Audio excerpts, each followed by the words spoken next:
So Drop is about this woman who, for the first time in years, goes on a date, and everything goes pretty well until she begins receiving anonymous messages, and it turns out that she is being blackmailed, where somebody has taken her son hostage, and if she doesn't follow the kidnapper's instructions and kill her date, they will kill her son. And so the movie is essentially her attempt to navigate this because she doesn't want to kill him. And it's basically this thriller situation where she has to kind of try to play along for just long enough to come up with a way to get out of it. And and the movie kind of unfolds from there. So what did we think of Drop? Let me start off by saying I really liked the central premise of the film. That's always going to be a tension builder, and I love tension builder film. There was always going to be like several suspects, and obviously there was going to be mysteries around that. So that was pretty much what I was expecting. So I liked that as well. However, I think I didn't dislike it. I had a good cinema viewing experience. It was a generic experience, but I wasn't mad at a generic experience. It was a good film to watch on a Saturday evening. I didn't expect much to happen, especially from watching the trailer, and I think pretty much the trailer did do the film justice. You pretty much got what you expected. Like I said, the central premise was something like I love these type of movies. Overall, I'd say I had a cool experience. Is let's just say it's not a classic. That's why I think I just had an okay experience watching this, or all right, good experience watching this, because it wasn't really anything out of the blue, which I wasn't expecting. There wasn't really anything which was like a wow moment. It was just a good, decent film. Huh. Well, this is actually one of my favorites of the year so far. And not to say we've Wow. had great movies so far this year. Not to say we've had good movies this year so far, but I think what really worked for me, again, you mentioned about the whole premise. Again, I was like super on board with it.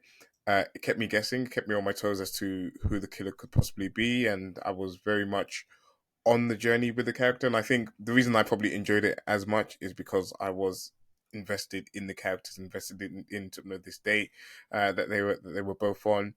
I think if you think too hard about it, the situation's very implausible. It's not sort of realistic, and there's probably a few plot holes in here in this movie as well, where you kind of questioning how certain things played out. But yeah, I don't know. I just find myself like really intrigued by it every time she was getting an airdrop. Every time she was kind of like being threatened some more. Every time that she was like, under pressure. Should she do it? Should she not? This, any of that. I was just like very much on that ride with her. So yeah, it's probably not the most perfect movie. It's not probably not the best movie, but I think you touched on it as well. It's just that experience in the cinema, that experience of sort of kind of like watching the movie, seeing how things unfolded, was just like a good fun ride to be on. Yeah, so for me, this might be my favorite phone booth ripoff of the year so far. What the hell's going on today? It looks like we're going to be clashing. Actually, no, we're not going to be clashing. Sorry, carry on. Well, I mean, in fairness, there haven't been that many, right? But no, but this is clearly phone booth, but in a world in which phone booths don't exist anymore, right? Overall, I enjoyed it quite a bit. The suspense is done really well. I think the main character is likable. She's also the only one. Like everybody else is pretty insufferable, which is, I think, the movie's biggest flaw. I think the scheme of the blackmailers mostly hangs together. Like, you can probably nitpick it, and if you really do a deep dive, you can probably find things that don't quite work. But I think it incorporates like modern technology fairly well. I think the ending is probably the weakest part, where they kind of break the formula a little bit, and it turns into a different kind of movie, which wasn't terrible, but I don't think worked especially well. But it's okay. The entire thing is also an allegory for abusive relationships and having survived them. Like unlike most movies this year, like this, the metaphor is actually really well constructed. It works in most places. It's like one or two smaller places where you can maybe quibble a little bit, but overall, it's a really competently constructed movie that is about something and has something to say about its subject matter. So overall, I quite enjoyed it. Everything's been so forgettable so far this year. The first movie where the premise is, really good. I feel like it handled its topics and themes quite well in this. Had very good suspension, had very good tension build up in this movie.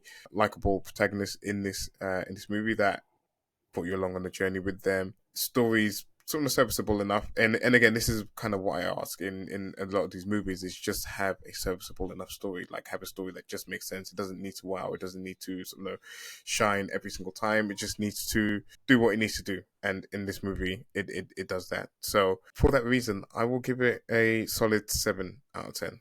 I had a decent good time in this film. It may seem like I didn't, the way that I was very surprised at the way that you're reacting. I was genuinely surprised by the way that you're reacting. I thought it was a 6 if we're gonna rate it experience. So when you guys were saying I was one of the, it was one of the best movies. Well, I would say it's one of the best movies this year, and then obviously Daniel says it's one of the best phone booths that you've seen so far. I was like, oh, okay, damn, I wasn't I expecting. said it was the best phone booth ripoff this year so far. Oh, okay, rip-off, sorry, apologies. Okay, cool. But yeah, so I was thinking, okay, damn. After having this conversation, it's definitely made me seeing this film in a better light.